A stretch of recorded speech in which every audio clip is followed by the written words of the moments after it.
കേരള കർണാടക അതിർത്തി ഗ്രാമമായ കാസർഗോഡ് ദേരബള്ളയിലെ ജനങ്ങൾക്ക് പാലം യാത്രയെന്നാൽ സാഹസിക കടമ്പയാണ്. മഴവെള്ളപ്പാച്ചിലിൽ തകർന്ന കോൺക്രീറ്റ് പാലം ഇപ്പോഴും പുഴയ്ക്ക് കുറുകെ സ്മാരകം പോലെ കിടക്കുന്നു.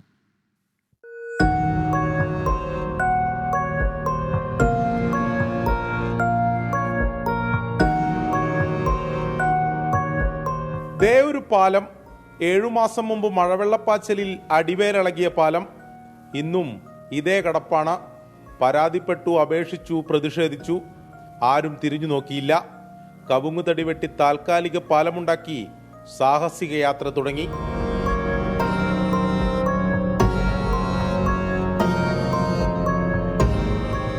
ഒരു പാലം കടക്കാനേ ഈ നാട്ടുകാർ സാഹസിക അഭ്യാസം പഠിക്കേണ്ട ഒരു സാഹചര്യമാണ്. അതായത് എങ്ങനെയാണ് ഈ പാലം കടന്നു പോകുന്നതെന്നാണ് അത്ഭുതപ്പെടുത്തുന്ന കാര്യം.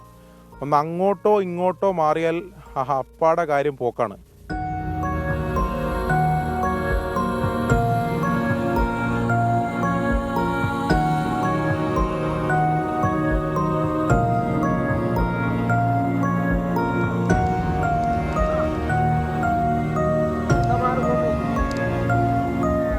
ീടേക്കെല്ലാം പോകുന്ന ബുദ്ധിമുട്ടാണ്.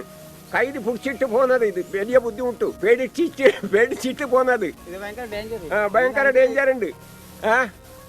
ഇനി എന്തെങ്കിലും ഒരു കേന്ദ്ര ഗവൺമെന്റ് സഹായിക്കണം. മംഗൽപാടി മീഞ്ച പഞ്ചായത്തുകളെ ബന്ധിപ്പിക്കുന്നതാണ് പാലം. ദിവസേന യാത്ര ചെയ്യുന്നത് 100 കണക്കിന് പേർ. ജോലിക്ക് പോകണമെങ്കിൽ തന്നെ പോകേണ്ടി വരുന്നു. അപ്പോൾ പാലെല്ലാം വീണിട്ട് നമുക്ക് എന്താക്കാനാന്നില്ല. പണിക്ക് പോകാൻ ഭയങ്കര ബുദ്ധിമുട്ടാണ്.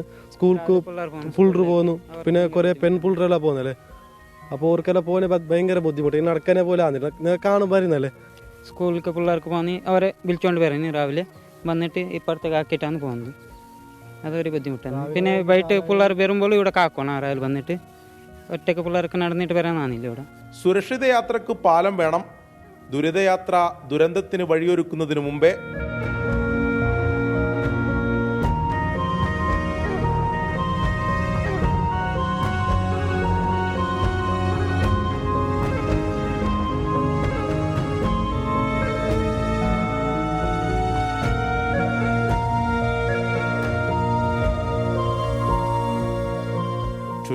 കാസർഗോഡ്.